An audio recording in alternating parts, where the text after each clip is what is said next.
Hello GDQ submission staff, I'm Kyla Brent, and this is a speedrun of King's Fall Any Percent in Destiny 1. Destiny is an ability-based first-person shooter developed by Bungie and Activision.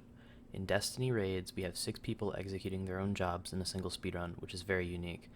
King's Fall is the longest raid in Destiny, and the speedrun shows lots of cool movement, out of bounds, and fast boss kills. For speedruns, we generally run on Titans, which are the fastest class in the game. They also have the most health and some of the most useful abilities and damage buffs. We're here in this raid because we pissed off the space god Oryx by killing his son, blindfolded with voice commands and with a rock band drum controller. So Oryx engineered a whole race called the Taken to take us down. This team's objective is to infiltrate his dimension, find him, and slay Oryx, the Taken King. When our ships fly down to the rings of Saturn, we'll spawn in with an audio cue. Time starts in 3, 2, 1. We're going to get things started right off the bat with Titan Skating. Titan Skating is an unintended movement trick where we can chain our jump close to the ground. This is only doable on the Titan class, which is why it is the fastest. This is the entrance encounter of the raid. 2 balls spawn on opposite sides of the map. The team is right now to take those balls to the middle and dunk them into a statue at the same time to spawn more. The balls have multiple spawn points, so the run has some RNG as to how fast the runners can pick them up. Barriers also spawn on each side and need to be broken to allow the runners in the middle to dunk their relics. While the rest of us are rotating positions on left and right, Casey's staying in middle. Casey's job in middle is to generate orbs of light. Orbs of light fall from your player when you use a super ability, and they help feed other players' next super ability. In Destiny there's 5 tiers of armor, the highest of which is exotic armor that has unique perks. We have to choose at different encounters which perk is the best. Right now I'm going to swap off of the Dune Marcher's exotic, which allows me to sprint faster, to Twilight Garrison, which allows me to Titan Skate faster for the next encounter. On the last 2 rounds we do a glitch called Park Glitch, which requires a super. Basically, if you can pick up a relic as your super runs out, with certain supers it'll pocket it, allowing you to move normally. This allows us to Titan Skate with the part and dunk them much faster. When I'm told, I pop my hammers and throw 3. Then I look to see where the relic will spawn. It spawned in middle, so I'm going to throw my hammer and pick it up. Then I'm going to race the other player to middle.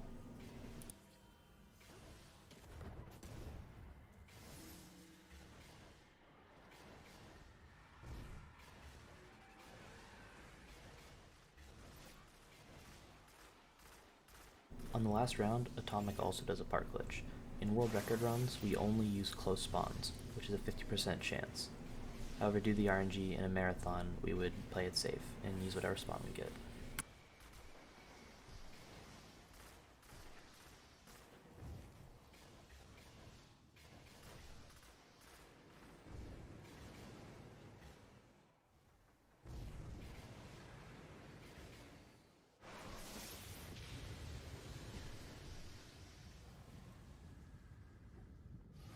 Now that we lift the statues, the portal will open.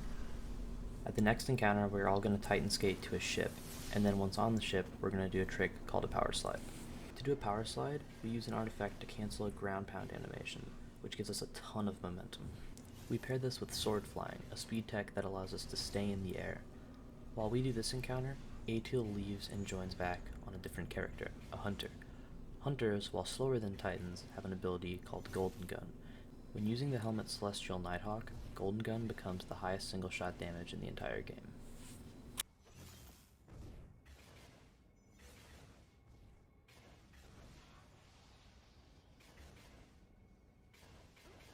Once I touch the ship, it'll start moving, so everyone will have to catch up.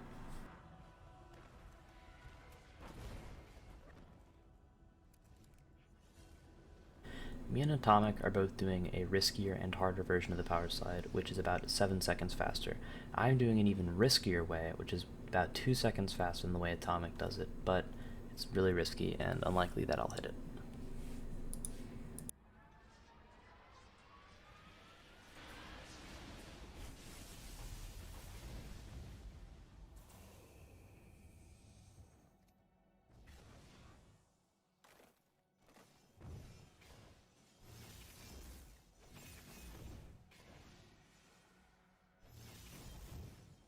So I missed my power slide, but it's fine because Atomic's going to be there and this encounter is only as fast as the fastest person.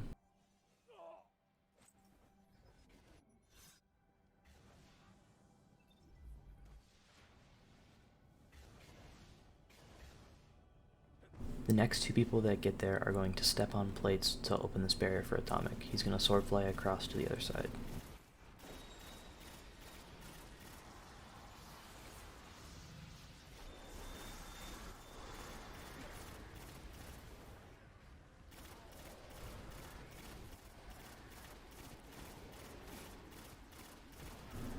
Now Atomic's going to go up the elevator and switch to a rocket launcher. He's going to use this rocket launcher to kill himself when he gets to the next load zone.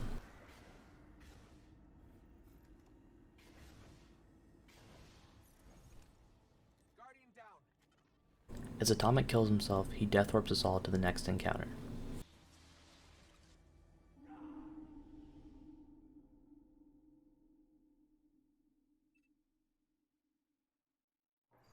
We're now at the Totems encounter. Not much happens here, but essentially we need to rotate auras on each side in order to keep the team alive. We only need 2 people per side to do this without losing any time. While the others rotate auras on each side, me and Appease Them will breach into the next encounter to generate more orbs of light for the next boss kill. We breach through walls using the Come At Me emote.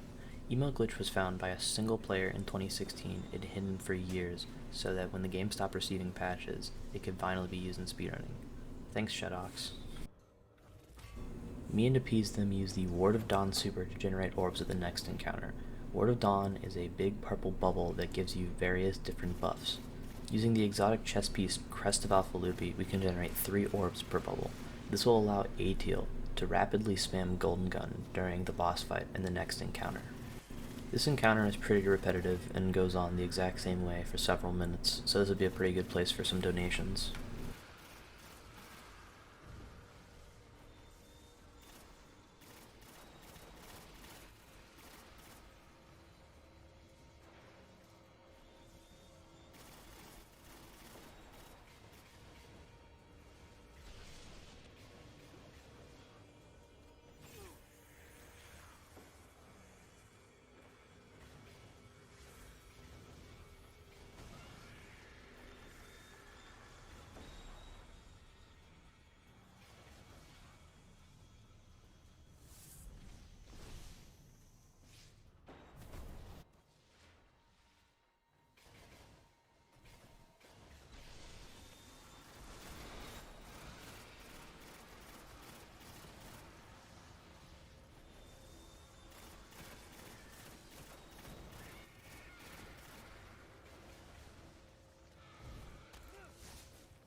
Now that we're done generating orbs, me and Appease Them will join the groups on the sides and do 3-man rotation until the encounter is over.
As the totem encounter finishes, we go ahead to the next encounter, the War Priest. We stand on plates before they spawn, and when they spawn in, we stand on all 3 plates at the exact same time, starting the encounter instantly.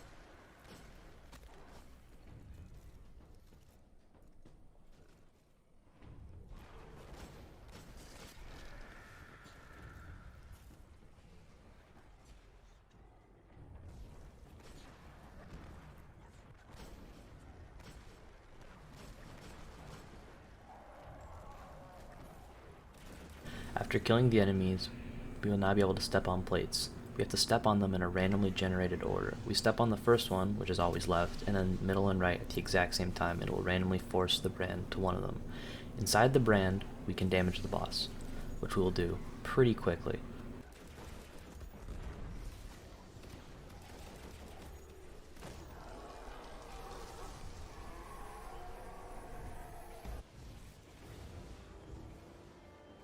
Now that the boss is dead, we're all going to Titan skate down to the end of this hallway and kill ourselves at this pillar. This will allow us to death warp to the next encounter.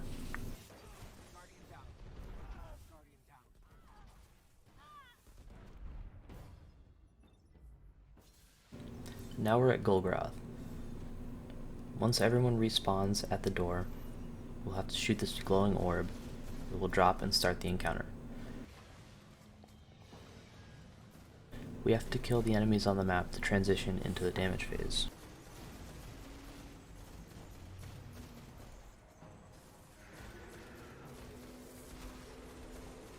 While Appease Them takes the boss's gaze, we're going to shoot another orb down, which will form a pool that we can stand in to deal higher damage.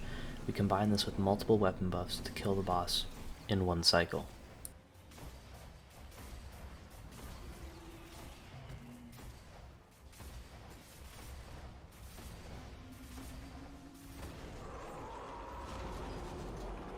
We emote out of the map to take a shortcut to the next encounter.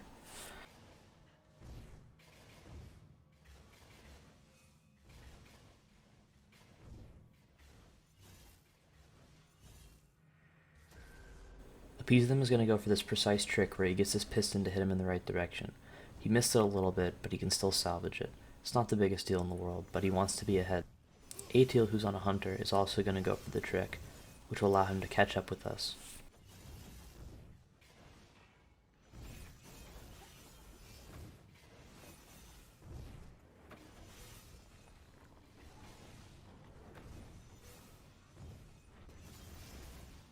Ideally, Appease Them's boop would have gotten him a little bit further, and he could have gotten here earlier, breached through, and death warped immediately when the next load zone loaded.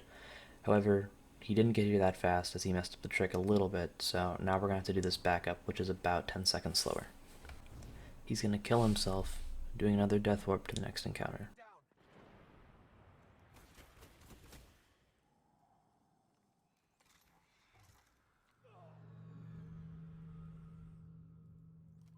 We're now at the penultimate chapter of the raid, the Daughters of Oryx. We're really killing this guy's whole family.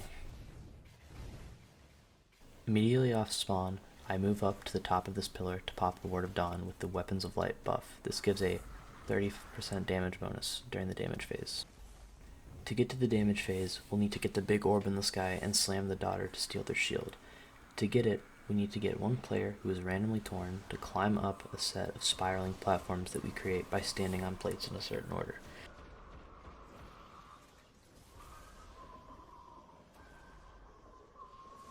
Once he has the orb, we all go to middle, grab our damage buffs, and get ready to absolutely bake Oryx's daughter.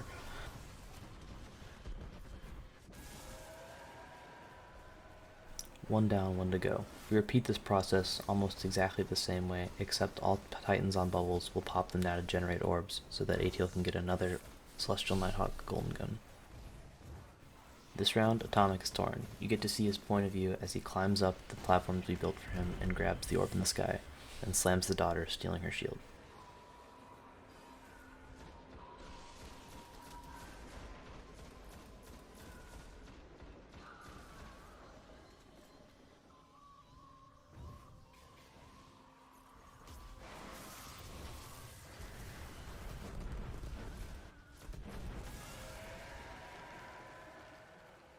With both daughters dead, we move on to the next encounter, Oryx, the Taken King.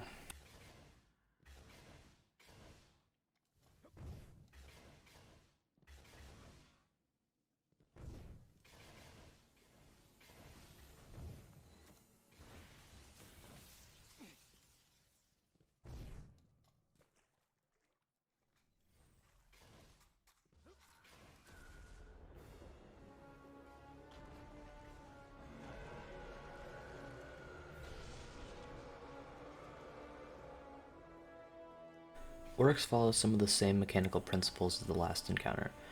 We'll be building plates up to get the orb and seal shield, except this time we'll be able to choose who gets torn.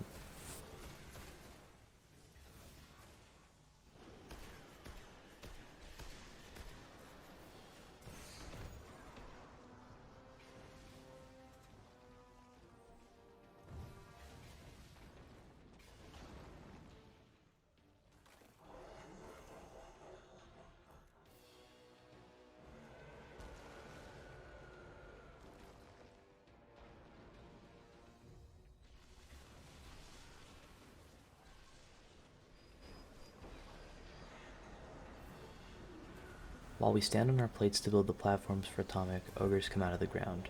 When we kill them, they drop a bomb.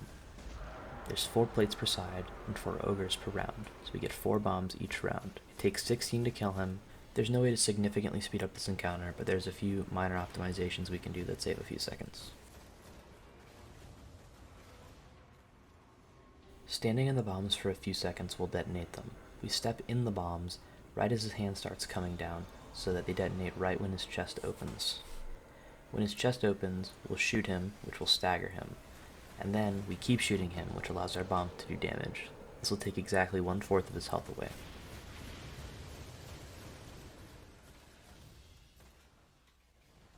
After we deal damage on the first phase, we go into the mortar round. On mortar round, bombs are dropped and we have to run around so that they don't hit us.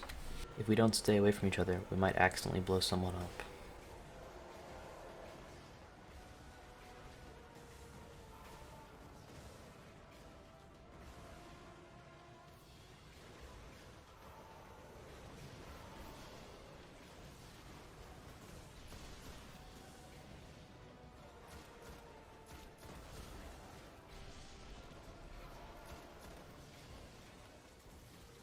Now that Mortars is over, we're going to go back to building plates for Atomic. This is exactly the same as it was before, so we'll have time to read some donations.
After the second and third damage phases, we do a mini boss fight called the Shade of Oryx. Oryx will teleport us in, one at a time, and we'll have to fight a boss. However, we can force the Hunter to get teleported in if the rest of us kill ourselves. The Hunter has the Celestial Nighthawk Golden Gun, which does a ton of damage, and with some rockets and a snipe, can quickly clean up the boss.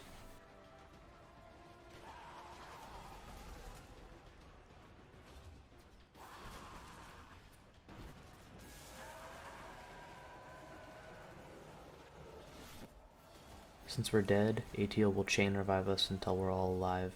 Then we'll go back to the basic formula that we were doing before. We'll have time to read some more donations here.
With Oryx's health completely depleted, we've now sent him to the final stand.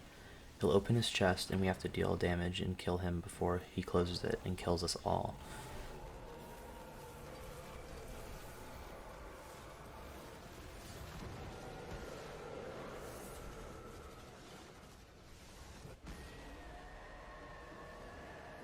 Now that Oryx is dead, we just have to wait for the mission complete banner to pop up. When it does, that's time.